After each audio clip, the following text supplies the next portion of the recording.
기독교 세계관에 관해서 말하는 어떤 명확한 성경 구절이 있다면 어떤 것이 있을지 이 교수님 한번 말씀해 주시죠. 말라기서 2장 15절에 있는 말씀을 보면 하나님이 가정을 주신 목적이 경건한 자손을 하나님께서 가정을 통해서 일구시고 그들을 통해서 세상을 향해서 결국은 제자가 되고 또 선교와 복음을 감당하게 하는 일이라는 것이 하나님의 뜻이거든요. 그래서 저희들이 이 가정을 구성하는 부모님이나 자녀들이 이것이 나의 아버지다, 나의 어머니다, 내 아들, 딸이다. 그거를 넘어서서 가정이라는 것이 하나님이 이 세상 가운데 가정을 통해서 온 인류를 구원하시려고 하는 그런 거룩한 사명 공동체거든요.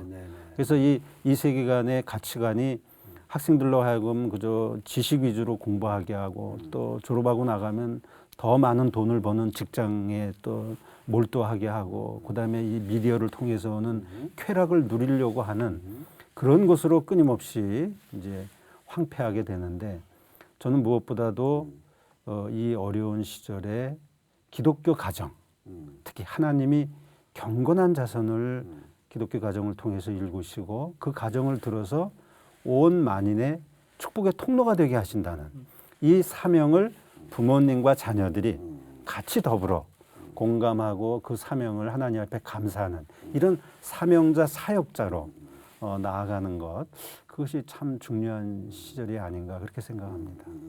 저는 제일 좋은 말씀이 사실은 구약에서는 창세기 1장 1절이 가장 강력한 기독교 세계관의 근본이 될 말씀이 아닌가라는 생각이 듭니다. 이 세상이 어디서 왔고 이제 진리가 무엇인가, 어떻게 운영이 되는가에 대해서 이 창세기 1장 1절이 또 유일신에 대한 부분이기 때문에 다신론을 우리가 인정할 수 없고 이 또 온 세상의 주님이 되시는, 그래서 우리가 주인이 아니라 하나님이 주인이시고 이 짧은 이 한마디가 제 성경의 또 제일 첫 번째 이 구절이 또 그러한 강력한 메시지를 전하기 때문에 이것이 저는 기독교 세계관에 있어서의 좋은 구절이라고 보고요. 또 신약의 약간 로마서 가운데 12장 1절과 2절이 또 기독교 세계관과 관련되는 부분이 아닌가 하는 생각이 듭니다. 그러니까 신앙의 고백을 로마서에서 1장부터 11장까지 고백을 했던 거라면 이제는 그 고백을 한 자답게 사십시오. 그 이제 리빙 세크리파이스라고 이제 번제물, 산제물을 드리라고 이야기를 하는데 결국엔 교회 생활뿐만 아니라 일상에 어디서 살든지 간에 하나님께 예배 드리는 자처럼 살아가는 것이 참된 신앙을 고백한 자의 어떤 모습이라면 저는 이제 로마서 12장 2절 말씀을 저희 이제 사역에 어떤 근본되는 말씀이라고 생각하고 붙들고 살아가고 있는데 결국 세계관을 변화시켜서 삶으로 가도록 하는 부분들에 있어서 제일 중요한 어떤 부분들이 이 세대를 본받지 말고 그래서 이 세대의 어떤 패턴이나 라이프 스타일을 그다음에 거기에서 기초한 그것을 형성하는 이 시대의 세계관을 본받지 말고, 그럼 이 본받지 말다는 말은 이미 본받고 있는 부분인데 자신의 혼합적인 다른 세계관이 뭔지를 점검하고 또 오직 말씀 마음으로 새롭게 함으로 변화를 받아. 그래서 하나님 말씀으로 그 진공 상태로 있는 그 공간이 아니라 마음을 새롭게 하면서 그 변화된 삶을 살아가는 것, 이것이 우리 그리스도인의 어떤 삶의 방향이 되어야 되고 또 기독교 세계관에 있어서의 또 말씀이 또 근거하고 지지하는 그런 중요한 구절들이 아닌가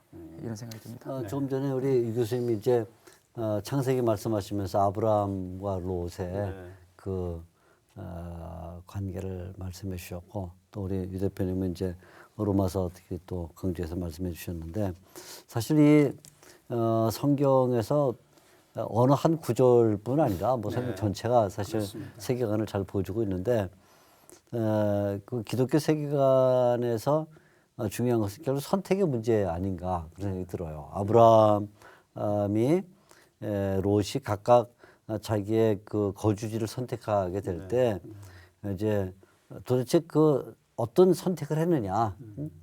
또 뭐 예를 들어 바울이 기독교인들에게 세상을 선택하지 말고 하나님을 선택하라 이렇게 말할 때도 결국 선택의 문제인데 이제 어떤 그 표준을 따라 선택하느냐.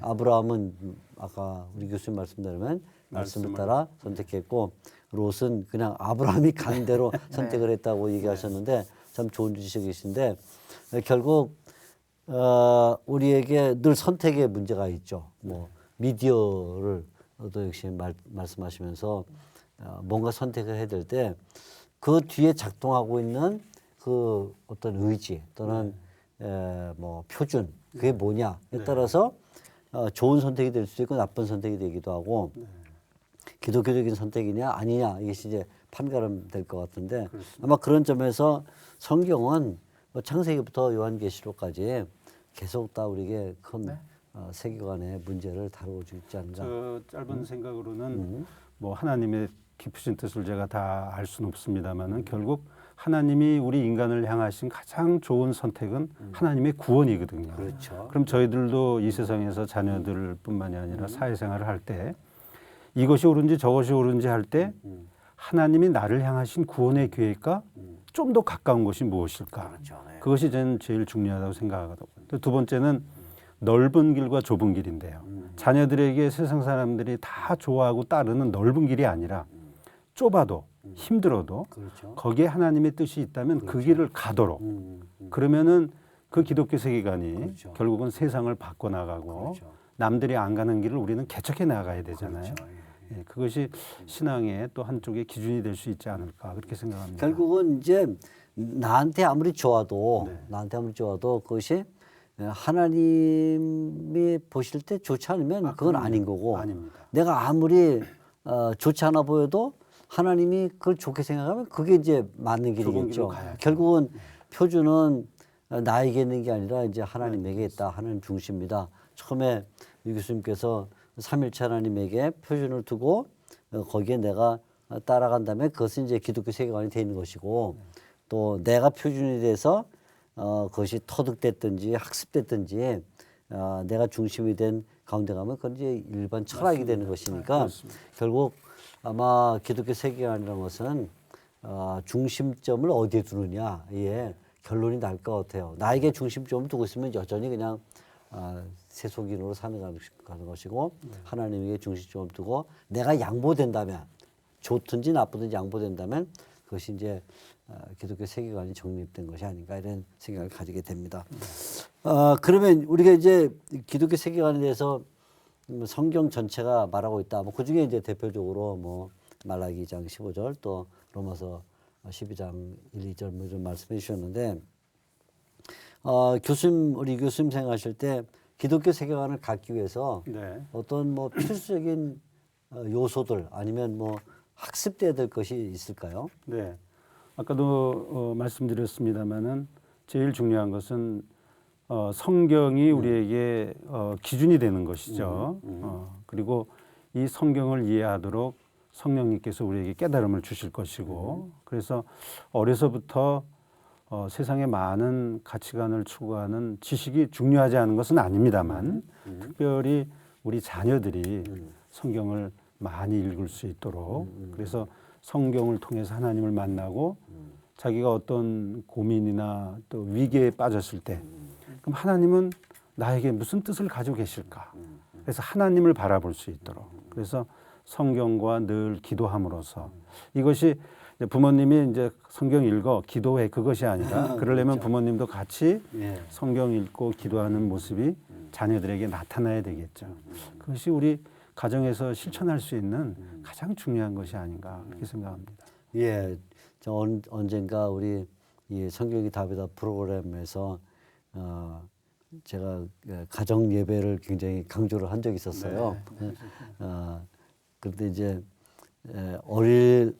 아이가 태어나서 어릴 때부터 부모가 함께 뭐 매일 하면 제일 좋지만 그게 어려우니까 잘 안 되지만 최소한 일주일에 한 번이라도 교회 아닌 가정에서 부모와 함께 성경을 읽어버릇하면 그러면 아이가 저절로 성경에 이제 어떤 감각을 갖게 되고 성장해서도 성경을 사랑하게 되지 않겠냐 그런 얘기를 한 적이 있었는데 참 동감되는 말씀을 하셨어요. 사실 성경을 읽지 않고 기독교 세계관을 말한다는 것 자체가 말이 성립이 안 되는 것이죠. 그러니까 아무리 우리가 기독교 세계관을 교회에서 교사들이나 또는 목회자를 통해 설교와 뭐 학습을 받아도 본인이 성경의 충격을 받지 않으면 어려운 일인데 참 동감되는 말씀을 해주셨습니다. 우리 유 대표님도 이제 자녀들 특별히 청소년 문제를 많이 다루시니까 청소년 또는 자녀들에게 기독교 세계관을 심어주기 위해서 수반돼야 될 것이 있다면 어떤 것이 있는지 말씀해 주시죠. 네, 아까 저기 성경을 강조하는 건 아무리 강조해도 지나침이 없다는 그렇죠. 생각이 드는데 사실은 또 저는 이제 기독교 세계관을 가르치면서 이제 기독교 세계관을 많이 강조하다 보면 또 본의 아니게 성경을 너무 등한시하는 게 아닌가 또 이런 오해를 받기도 합니다. 하지만 분명한 것은 그 기독교 세계관이 새로운 이론이나 어떤 성경을 반하는 게 아니라 더 이 시대에 더 말씀대로 살고자 하는 어떤 몸부림 그리고 더 충실하게 살아가고자 하는 어떤 그런 과정 속에서 그것이 이어지는 것이고 확장되어 가는 것이지 기독교 세계관과 성경이 따로 있는 것은 아니다. 이거 좀 아이들한테 분명히 이야기해 줄 필요가 있을 것 같고요. 성경에 기초하지 않고 세계관을 이야기한다면 어쩌면 그것은 뭐 사고 훈련이나 아니면 논술 공부에 가까운 거지 그것은 바람직하지 않다고 생각합니다. 그래서 항상 강조할 때 그 말씀의 기초에서 이런 세계관에 대한 것들을 확장하고 우리가 일상의 삶도 연장해서 살아가야 된다는 것을 계속 좀 이야기를 해줄 필요가 있는 것이 좀 전제라고 보고요. 그리고 기독교 세계관에 있어서의 그 여러 가지 중요한 어떤 부분들 가운데 많이 영향을 받는 부분들이 목사님들의 설교나 또 성경 공부나 뭐 주일 공과 공부라고 볼 수 있겠는데 기독교 세계관의 어떤 구성 요소를 뭐 창조, 타락, 구속이라고 간단하게 정리할 수 있다면 그 많은 메시지들이 이 타락, 죄 많은 세상에서 세상에 대해서 많이 이야기를 하고 있고 또 그 가운데 예수님이 오셔서 구속에 대해서 많이 강조를 하고 있지만 조금 등한시되는 부분은 바로 창조에 대한 부분이 아닐까. 그래서 이 세상의 구원자이신 그 예수 그리스도가 다름 아닌 창조주 예수 그리스도다라는 거.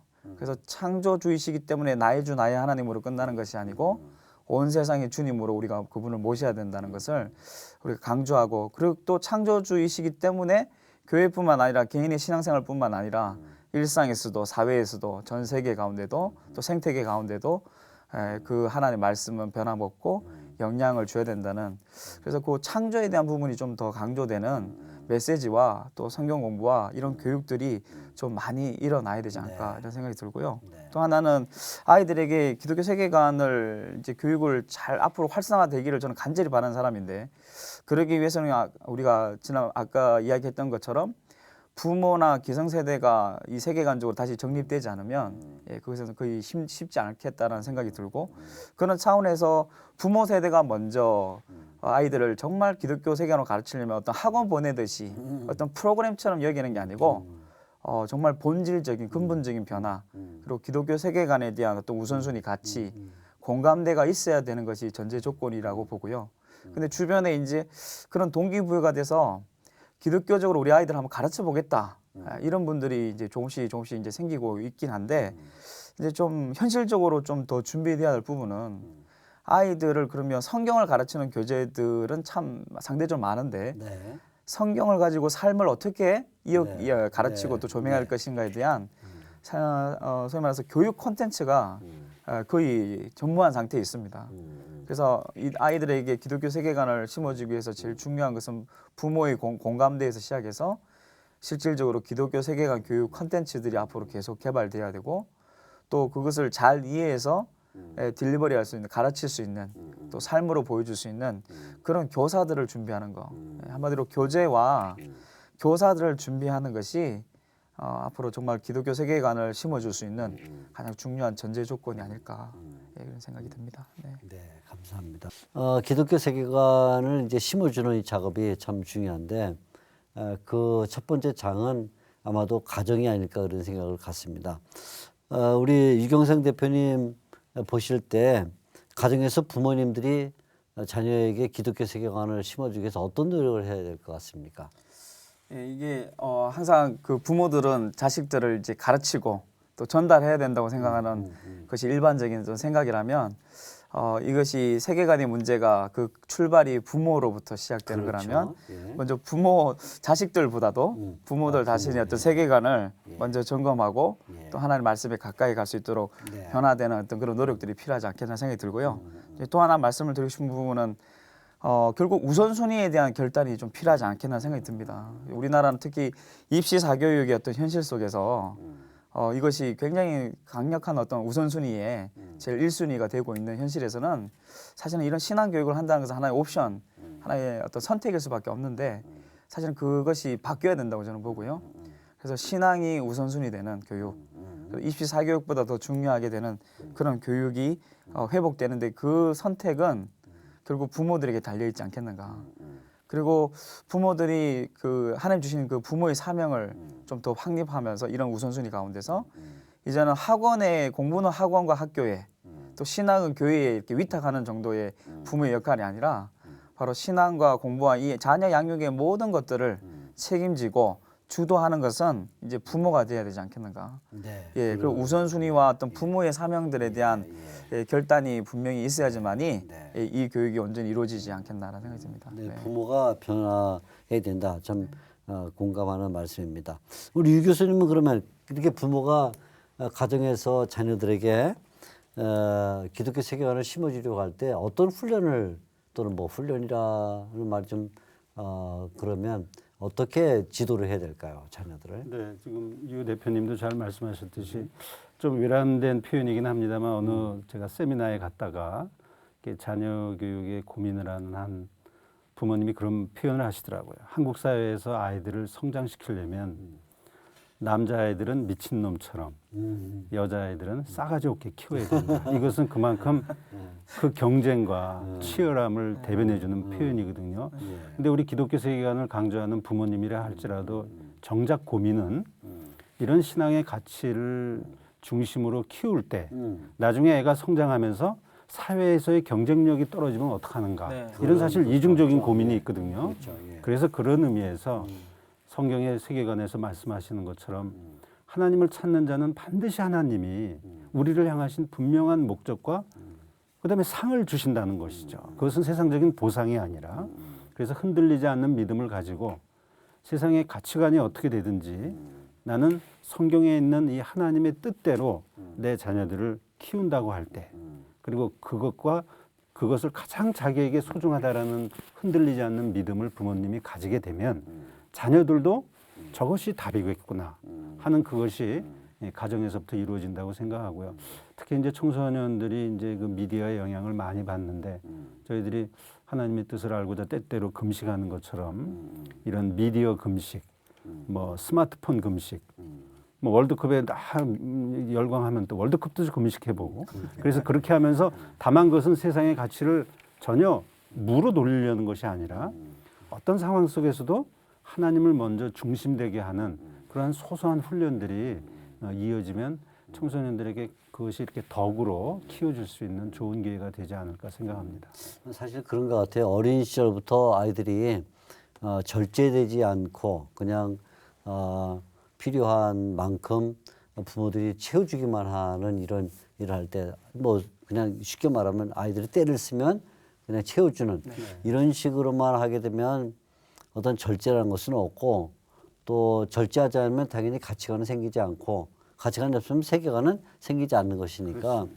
어릴 때부터 지금 말씀하신 것처럼 때로는 다 허용될 수 있는 것임에도 불구하고 오늘은 여기까지만 하자라든가 예를 들어 뭐 미디어든 뭐 이런 게임이든 간에 어릴 때부터 어떤 적정한 한계를 두는 것은 참 중요하지라는 생각을 갖습니다. 오늘날 우리가 한국 사회에 이 어린이들을 보게 되면 뭐 공공 장소에서도 사실 부모가 아이를 제지하지도 않을 뿐만 아니라 아이는 또 뭐 절제하지 않는 행동을 함으로써 많은 사람들한테 눈살 찌푸리게 하는 행동을 보여주는 것은 이거 다 결국 가정에서 부모가 변화되지 않은 모습을 갖고 있기 때문에 아니까 결국 뭐 대표님이나 교수님 두 분 다 부모의 변화가 중요하다 이렇게 인식을 시켜준 것 같습니다.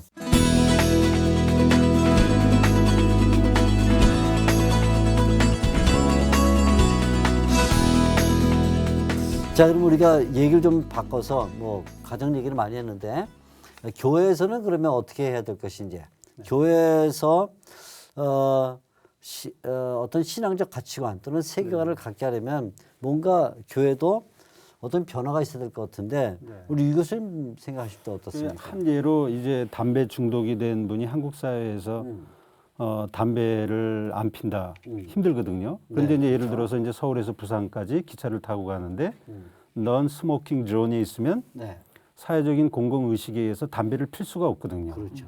저는 그런 의미에서 교회 교육이 부모님과 교회 학교가 연결이 되는 그런 어떤 영적인 조언을 그래서 그 학생들이 그 안에 들어오면 아, 내가 신앙인으로서 살아가는 것이 이런 거구나. 각성하고 그거를 개인적인 것이 아니라 공공적으로 책임감을 느끼도록.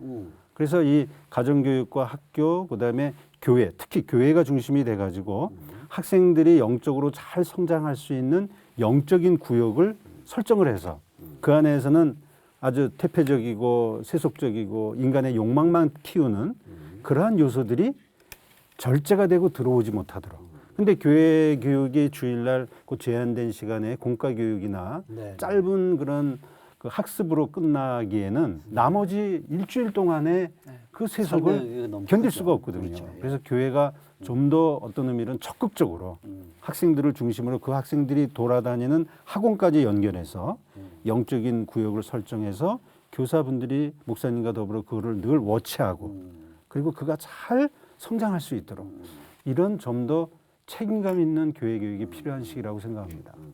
유 대표님도 뭐 하실 말씀이 있을 것 같은데 교회에서 어떻게 해야 세계관을 심어줄 수 있을까요? 네, 그 이야기가 지금 우리가 사실은 교회에서의 어떤 교회 교육, 다음 세대를 세우는 부분이 사실은 많은 분들이 지금 시급하다고 생각하고 또 한국 교회의 어떤 미래에 있어서 굉장히 중요한 부분이라고 많이 이야기를 하고 있는데 사실은 더 이것이 실질적으로 영향을 주려면 시간과 물질과 에너지가 다음 세대에게 좀 올인돼야 되는 것.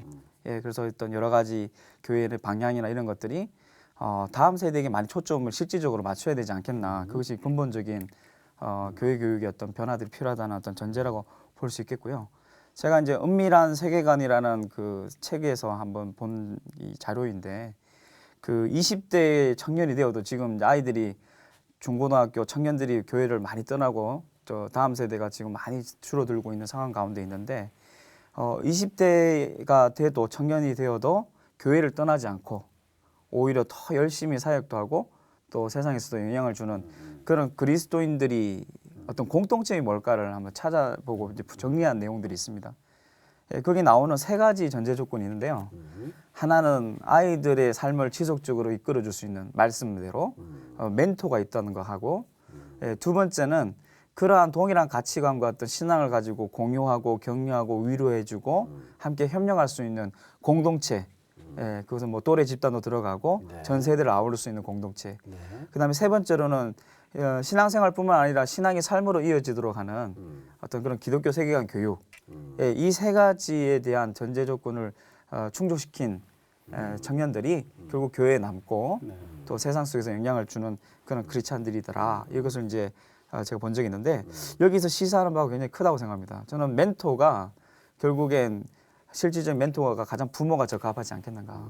그러면 교회의 역할은 그 부모들을 준비시키고 또 세계관의 변화를 돕고 자녀 양육을 잘할 수 있도록 부모 교육을 더 집중하는 것이 저는 좀 필요하다고 보고요.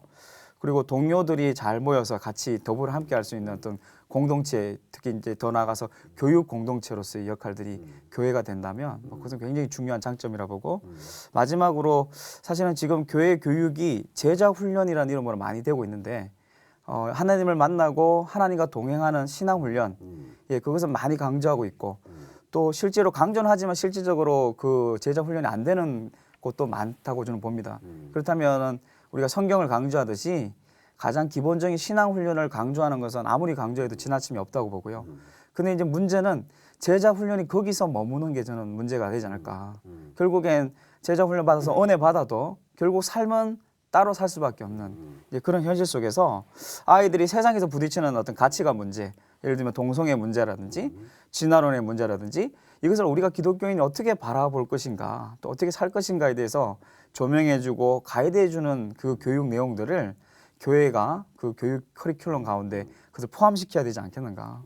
근데 또 하나는 이것이 교육인데 사역이기도 하지만 교육이기 때문에 발달 단계나 어떤 아이들 상황에 맞게 초, 중, 고, 대학 청년들에 대한 어떤 체계적인 교육 시스템이 교회 커리큘럼 가운데 들어와야 되지 않겠는가. 이제는 사역자가 바뀌면서 사역자 중심으로 운영되는 그런 교육이 아니라 좀 체계적인 교육들, 지속적인 교육이 이루어져야지만이 바로 이것이 가능하지 않을까. 한마디로 저는 강조하고 싶은 부분은 부모가 주도하는 것이 결국엔 굉장히 중요한데 부모가 홀로서기를 하면서 그렇게 할 수 있는 여건들이 안 되기 때문에 또 개인 사정상 또 부모가 없는 부분이나 또 부모가 역할을 할 수 없는 그런 상황이 있는 아이들도 있기 때문에 그 모든 것을 지원하고 구비시키고 동기부여하고 중보해 줄 수 있는 유일한 공동체, 좀 가능성 있는 공동체는 교회가 아닐까. 그래서 부모가 주도하고 교회가 교회 공동체가 적극적으로 지원하는 그런 교육 시스템이 마련돼야지만이 다음 세대가 세워질 수 있다고 생각합니다.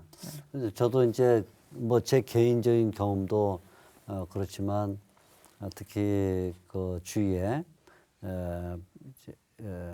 청소년기를 보내면서 신앙이 성장해서 사회에 이익을 담당하는 그런 분들을 보게 되면 대부분 교회에서 좋은 그 교사를 만난 경험들이 있더라고요. 저도 그렇고 아마 대표님이나 또 교수님도 그러실 거라 생각이 드는데 부모님이 주는 그 가정에서의 어떤 영향도 지대할 수 있지만 또 이제 부모님의 영향이라는 것은 때때로 상쇄되는 것이 부모님의 삶을 가정에서 너무 적나라하게 보기 때문에 영향을 받으면서도 또 상쇄되고 하지만 이제 좋은 멘토는 어떤 면에서는 사생활이 좀 가려져 있는 것이 도리어 또 유익이 되기도 하더라고요. 그래서 그분이 갖고 있는 건전한 정신이나 신앙의 생활 이런 것들이 이제 도전을 줘서 내가 저분을 닮고 싶다든가 이런 선망의 대상이 되게 하는 것이 이제 한 그 가치관을 성립해 주는데 저희 경우도 그런 게 있거든요. 초등학교 시절도 그랬고 중고등학교 시절에 대학 시절에도 보면 그런 좋은 교사들이 또 하나의 가치관을 심어주고 또 그러다 보니까 거기에서 동료군이 생기는 것이죠. 그 선생님을 좋아하는 사람들은 같이 친구가 돼서 결국 자꾸 그 얘기를 하다 보게 되면 큰 바위 얼굴처럼 그 이상을 따라가게 되고 그것이 이제 마지막에는 하나의 가치관을 심어주는 이런 내용이 있는데 교회가 해야 될 일이 아닌가 그런 생각이 들어요. 그러니까 그런 점에서는 좋은 교사를 많이 이제 생산을 해야 되겠고 또 좋은 교사가 자기 학생들을 잘 관리해서 친구들을 만들어주는 일도 중요하겠고 이런 과정이 필요하지 않을까 이런 생각을 가지게 됩니다.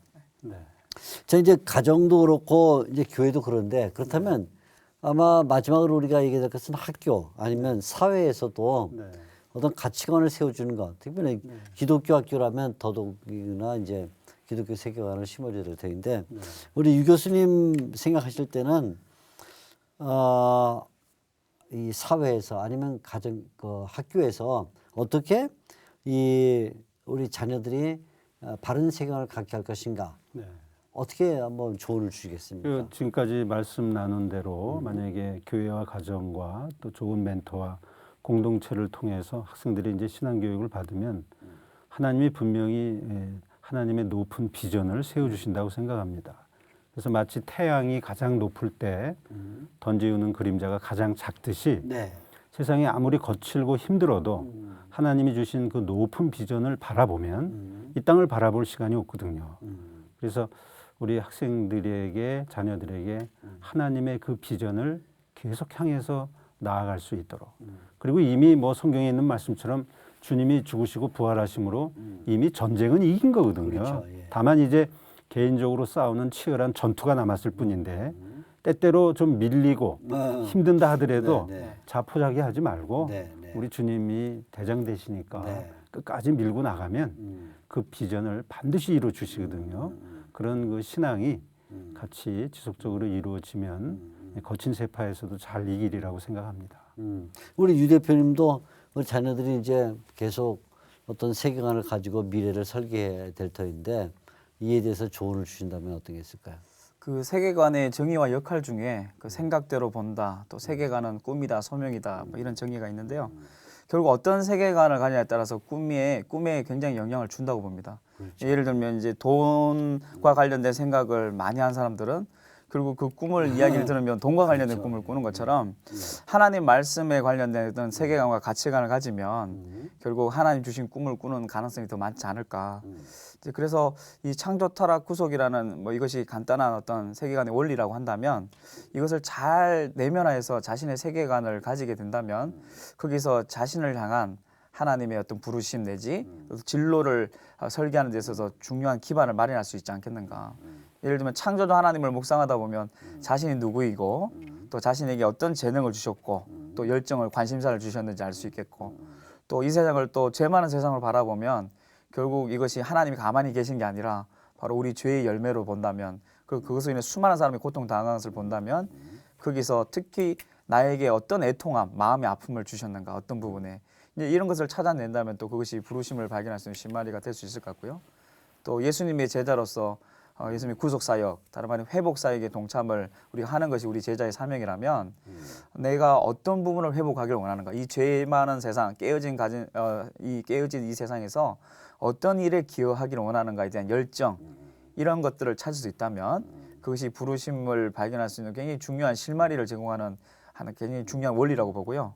그리고 결국 창조 본연의 어떤 그 예수님의 회복사역이 개인의 영혼 구원부터 시작해서 만물 회복에 이르는 창조 본연의 목적이 온전히 이루어지는 것을 또 하나님 나라의 어떤 과정에서 본다면 결국 다시 우리가 예수를 믿는다면 인간을 만든 창조 목적, 결국엔 우리가 서두에서 이야기했지만 관계와 관련해서 하나님과의 관계 속에서 하나님 영광, 또 이웃과의 관계 속의 이웃 사랑, 또 세상을 돌보는 청지기로서의 세상 돌봄. 그래서 이 세 가지를 가지고 내가 무엇을 할 수 있을까? 하나님 영광을 위해서, 이웃 사랑을 위해서, 또 세상 돌봄을 위해서 무엇을 할 수 있을까? 이것을 계속 고민하면서 할 수 있는 것부터 계속 반복해 나간다면 결국 자연스럽게 자신의 부르심과 또 진로들을 모색해 볼 수 있는 그런 방향이 되지 않을까.